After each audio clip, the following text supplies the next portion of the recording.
Hello students, welcome to my channel Work with English. Today I am representing here poetic devices, जिसे literary devices भी कहते हैं, figure of speech भी कहते हैं. ये बहुत यूज़ होती हैं और बहुत बार ऐसा होता है कि हमें 9th और 10th में किसी भी क्लास में अगर poetic device छाटने कही जाए तो हम बहुत जल्दी डर जाते हैं. हमें लगता है बहुत मुश्किल है. बट मैं ये कभी नहीं कहूँगी आपको सिर्फ डेफिनेशन को याद करना है बेटा. किस चीज़ को अच्छे से समझिए तो आपको बहुत ईजी होगा. पूरी कोशिश करूंगी आपको समझाने की बहुत इजी वे में. अगर आप समझ गए तो आपको कोई भी लिटरेरी डिवाइस याद करने की जरूरत नहीं. आप किसी भी पोइट्री में आराम से उसे समझ सकते हैं. राइट. पहली मैंने 4 ही ली हैं आसान सी जो आप समझ सकें. Simply, metaphor, personification and alliteration. Right. पहली है सिम्बली. सिम्बली सबसे आसान. इसमें ये लिटरेरी डिवाइस जिस भी पोइट्री में जिस भी पोम में होगी वहां पे आपको दो चीजों का कंपैरिजन शो होगा और उसमें एज या लाइक वर्ड जरूर आएगा. तो बहुत आसानी से सिमिली तो मिल ही जाती है. डेफिनेशन देखिए.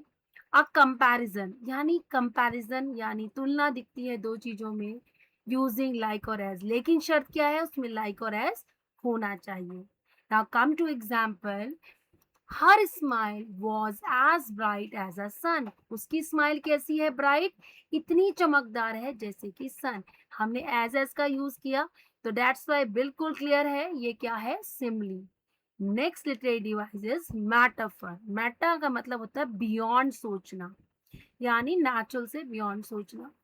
कभी कभी हम क्या कहते हैं ये चीज उसकी जैसी लगती है. जब हम जैसी लगती है तो मीन्स सिमिली है. एज और हम कहते हैं ये तो ऐसी ही, मतलब हमने किसी को बोला ये तो कैसे बिहेव करता है जैसे शेर की तरह.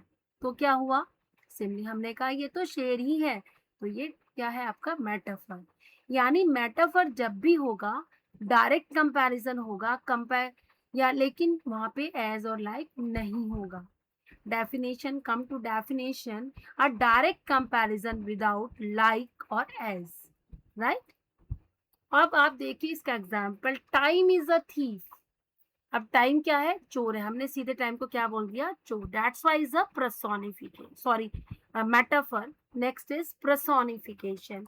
पर्सोनिफिकेशन में किसी भी नॉन लिविंग थिंग्स को वो सारी क्वालिटीज दे दी जाती हैं पोइट्री में जो एक लिविंग थिंग में होती है. Right. is called personification. Now come to definition. Giving human qualities to non-living things. यानी जो ह्यूमन क्वालिटीज हैं, जो एक इंसान की क्वालिटीज है, वो किसको दे दी जाती है? नॉन लिविंग थिंग्स को. Now come to example. The wind whisper through the trees. अब क्या विस्पर कर रही है? ट्रीज के through.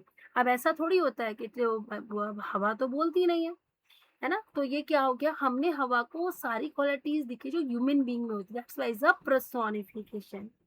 Now come to alliteration. Alliteration किसे कहते हैं?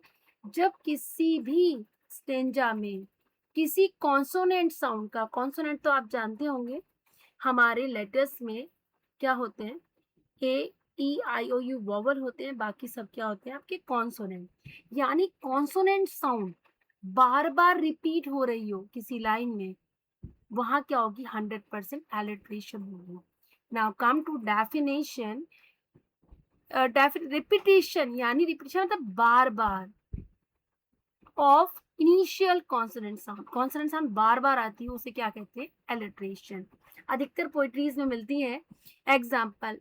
Silver snake silently slither. इसका मतलब एस एस वर्ड बार बार है. एस वर्ड क्या है? कॉन्सोनेंट. ये बहुत इजी 4 है.